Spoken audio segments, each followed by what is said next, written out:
Let's get straight to the discussion right now. Joining us today is Julian Pendock from London. He's a partner at Stenhouse Capital.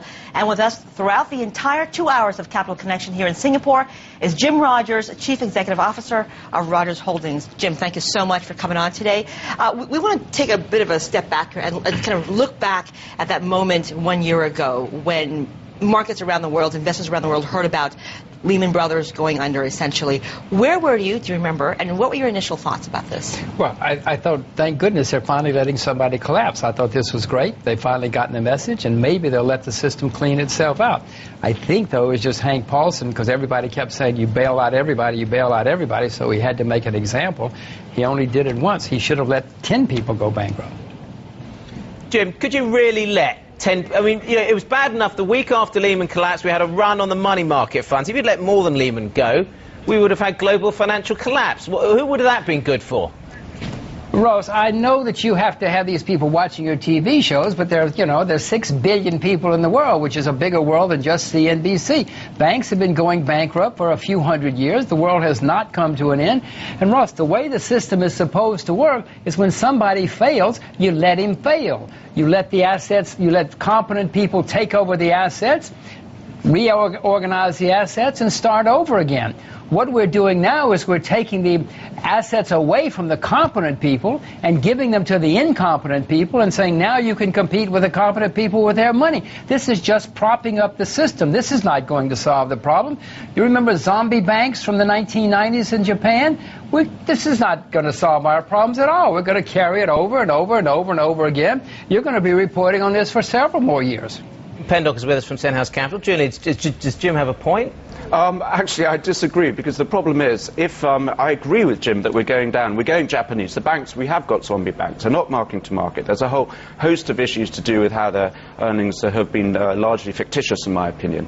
However, if you'd let more institutions go down, then systemic collapse, as the system was flooded with the liquidation, would have brought down the good banks with the bad banks. So again, I don't see how that helps. And I think the problem is, there's an issue of moral hazard, and I'm sure that Jim would agree with this, versus the practical. The moral hazard, you let the reckless fail. The practical, you need to support the system, because yes, there are 6 billion people out there, and most of them are dependent on the financial system in one form or another to get access to credit. So your point is, if you'd let more, hang on, Jim, if you'd let another Lehman go, 2 or 3 Lehmans go, the whole system would have collapsed, and then the HSBC might have collapsed as well. Well, absolutely, because the difference now than before is that the leverage levels, leverage ratios were simply astonishing. So before, in the sort of, if you like, the good old days when banks were boring and regulated utilities, as they should be, and hopefully will become again, then they weren't quite so interconnected and the levels of leverage were lower. This time round it was different. Jim? But Julian, you're talking about leverage. How can it possibly be that the solution to too much debt and too much consumption is more debt and more consumption? You're just re-leveraging the system 4, 5, 10 times more than it was before. How can that possibly be the solution to our problems? What I'm saying is, if you'd let them all go down at once, then there wouldn't have been a system left to fix. I agree with you. It is crazy that in the West, the answer to having too much debt is borrowing more, and in China, the answer to having too much structural surplus capacity is building more.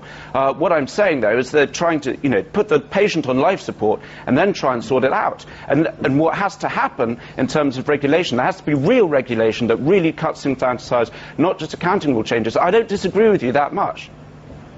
Julian, more regulation. We have regulation. There are lots of regulations. The regulators didn't know what they were doing. The regulators went to see Madoff 6 times in 12 years. What are you talking about? There are plenty of regulations. The regulators were incompetent. There's a guy running Fannie Mae whose name was Franklin Raines. I don't know why he's not in jail. He worked for the government. The government had at least 1,000 regulators looking after his company every single day, 8 hours a day.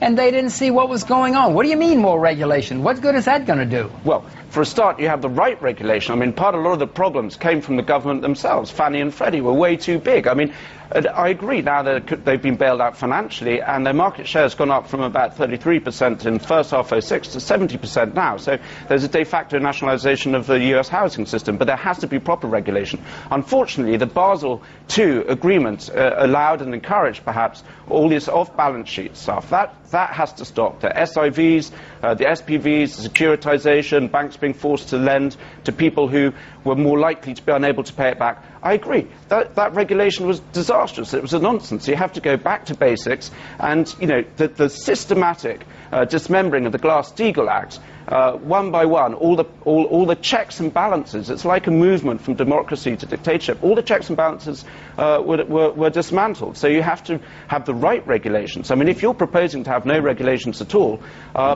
then all the banks will blow themselves up again pretty quickly. I'm not suggesting. Jim, let me ask you a question. I'm suggesting. Sure.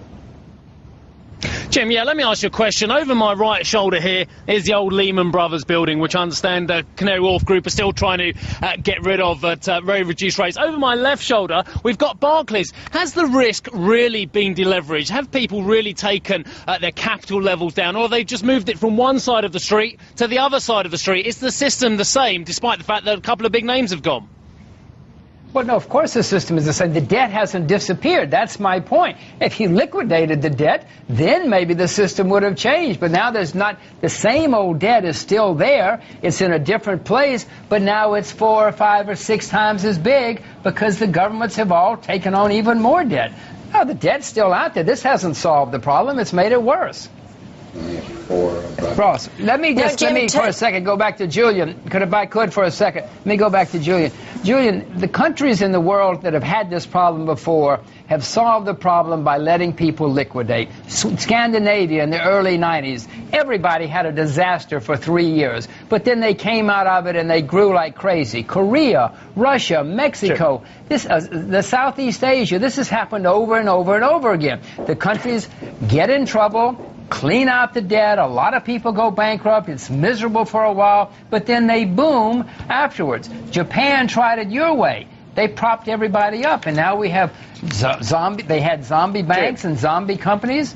Jim, first of all, it's not what I'm proposing. I'm saying we shouldn't go down Japanese route. All I'm saying is we shouldn't have allowed all the banks to fail at once. Don't get me wrong. Secondly, I understand about working through crises. I lived and worked through Southeast Asia before, during, and after the crisis. And thirdly, you know, so I'm actually far more on the same page as you than you think. I was going through Barclays' accounts the other day, and going back to Steve's question, if you have a look at their balance sheet, they've deleveraged by 25%. Now, that's because there's £500 billion, and this is quite a lot of money, not something you lose behind the safe. £500 billion of the balance sheet has just disappeared through new IFRS regulations, which is something called derivatives gross up, which I call Barclays IR, and they say under those regulations you can net one item off against another. So, you know, that's my point about regulation. The problem is if they just introduce new rules, you can just start netting off sides of the balance sheet. You're right, we just have zombie banks. That's not liquidation, that's accounting rule changes. It's fiddling at the margin. So broadly, I'm in agreement with you, Jim.